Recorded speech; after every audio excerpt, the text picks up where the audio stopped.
So the Africans themselves say, we are refugees, we've fled political persecution and ethnic cleansing.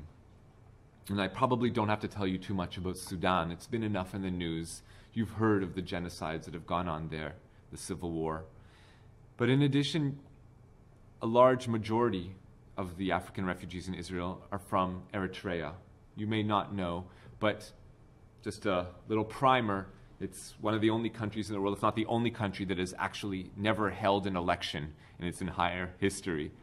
So you can imagine what the human rights situation is like there. No free press. On the way to Israel, many of these African asylum seekers are kidnapped by human traffickers. And on mobile phones, they'll call up the relatives of the people they've kidnapped and torture them while they're on the phone with the relatives and issue these threats saying, if you don't send large sums of money through these illicit channels, then we will continue to torture your sister, cousin. And you may want to look away because this is extremely disturbing. But in addition to the tortures you can probably imagine, the beatings and the rapes and the gang rapes and the executions, they've also developed this new innovative torture technique where they take plastic bags and they melt them, they drip them onto people's bodies, scarring them permanently.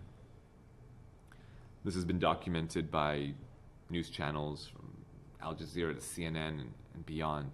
And another thing that people often come to me and say is, well, what about all these other countries? Why are you focusing on Israel? Why does it always happen to be Israel? Well, that's actually far from the case. True, there's no perfect situation. Other countries are struggling, trying to balance their own needs of this demands of their citizens with their international obligations to provide safe haven and refuge for refugees. But if you look in the Middle East, in Israel's neighborhood, many other countries are stepping up and taking in tens of thousands, hundreds of thousands, even millions of refugees. And actually, these numbers from last year aren't even accurate anymore because Lebanon has since taken in millions more. So it's now way ahead, and something like 25% of the population of Lebanon, Israel's northern neighbor, is now composed of refugees. So clearly other countries are stepping up and doing their part. What about Israel? Well, if you compare Israel to the countries it wishes to be aligned with and compared to, you have here Canadian government granting refugee status to full 96% of all Eritreans who apply for it. Other countries, some more, some less. Even in France, still over 50%, more than half of those applying receive it. In Israel, 0% of Eritreans receive refugee status. In fact, Israel actually leads the world. It has the lowest refugee acceptance rate of any country in the world. We're not singling Israel out. Israel is singling itself out. And if these people aren't refugees, then what are they? Well, according to the government of Israel, they're all liars. I guess all the truth tellers come to America and to Canada and to every other country, and all the liars migrate to Israel, according to the Israeli government propaganda. And they say that these people merely moved to Israel in order to make more money.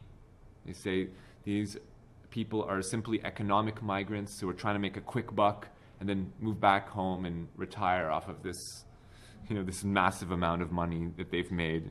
This is the line that the Israeli government is pitching. And so it creates an immigration police, and these officers patrol Tel Aviv and other Israeli cities, and they round people up and kick them out of the center of the country and into jails. And in addition to the police presence, you've then got religious officials joining in on the act. And as I described earlier, first in Tel Aviv, dozens of rabbis, state-funded rabbis, signing these religious edicts, forbidding Jews from selling or even renting apartments to Africans specifically and non-Jews in general. And then this idea just spreads like wildfire. And you have hundreds of chief rabbis throughout the country issuing these edicts, same edicts, forbidding Jews from renting to Africans. And probably the sickest part of all is when you look at the text in Hebrew, I mean, because how do they justify this religious edict? They go back to the Bible and they start quoting chapter verse from where? From tracts of the Bible that call for ethnic cleansing. So they say, because here in the Bible it calls for us to ethnically cleanse the land of Israel of non-Jewish people, that's the reason you're forbidden for renting apartments to non-Jews. That's how sick it gets. And this isn't a free speech issue. I've got no problem on a personal level with people saying whatever they're thinking and feeling, no matter how repugnant, even if they're calling for, outright racism. But this isn't free speech. This is my tax money that's going towards funding these chief rabbis. And as you can see, they make a pretty penny. Israeli salaries are far lower than the median salary of the average Israeli. This is long dough. And these rabbis, with these salaries, they are inciting racism. And then you have, as I said earlier, the mayor of Eilat putting up red flags throughout the city and warning people, we are all defending our home. Residents of Eilat are putting an end to infiltration. This is the term that the government uses to demonize and dehumanize the Africans and to criminalize them in the minds of the Israeli people. They're no longer asylum seekers, they're infiltrators. And then you have rallies through the streets of Tel Aviv and other cities in Israel where often led by Knesset members and former Knesset members here like Michael Ben-Ari, people marching through the streets in areas where there's large concentrations of Africans, screaming at them, yelling at them, get out of here, leave the country, you're rapists, you're murderers. And these are some still shots of these anti-African rallies that I've documented. You're welcome at your leisure to take a business card or go onto my website. It's just my name, davidsheen.com. You go there. I've filmed dozens of rallies like this, and you can see for yourselves. I've translated and subtitled what people are saying in Hebrew so you can get a sense of the hate, the visceral hate. But even sadder than this racial hatred from adults is when it comes from kids and you hear little kids, yeah, Daddy, we got to kick out all the N-word. I mean, there's nothing more bone-chilling than that.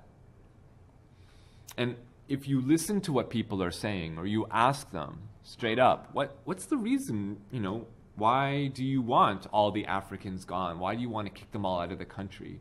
What people often tell you is that I don't want them marrying our daughters. Like this poster right here at one of these anti-African rallies, Bnot Israel le'am Israel.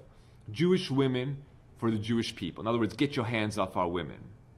In other words, all your vaginas belong to us. This idea of anti-miscegenation, trying to prevent mixed marriages. And the funny thing is, in Israel, it's not even possible.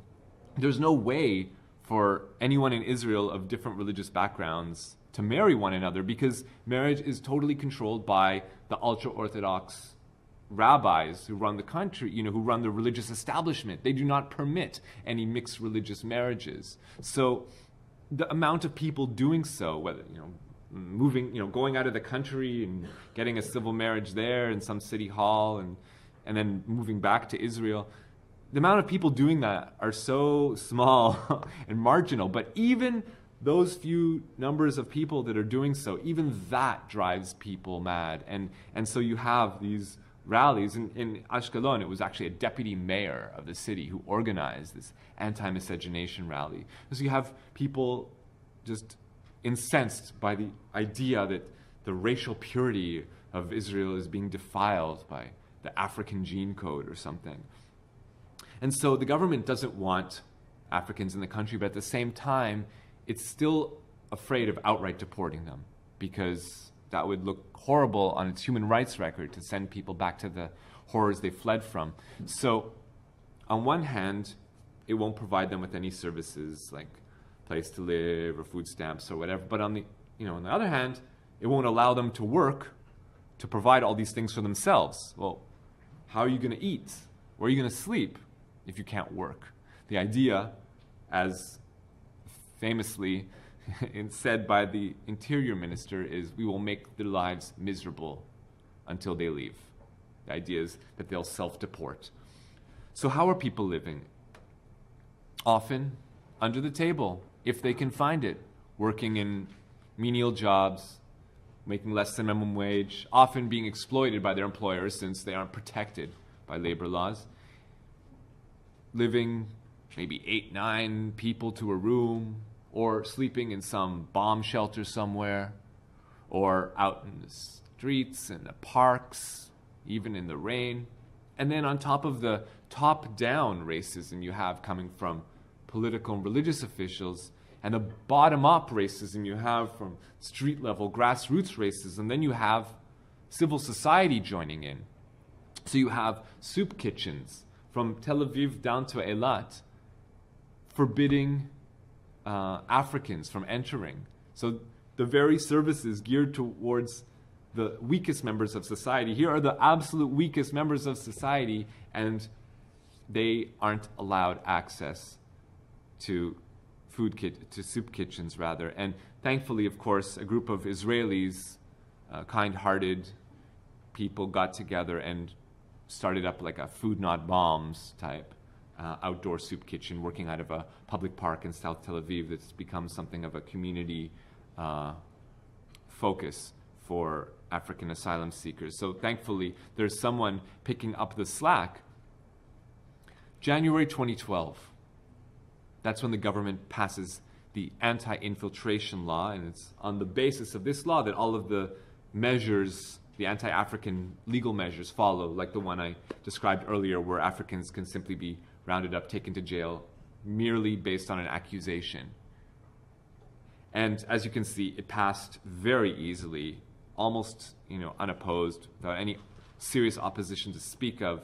And I should point out that it wasn't even a new law. It was actually an amendment to an old law from the 1950s, originally legislated to criminalize Palestinians.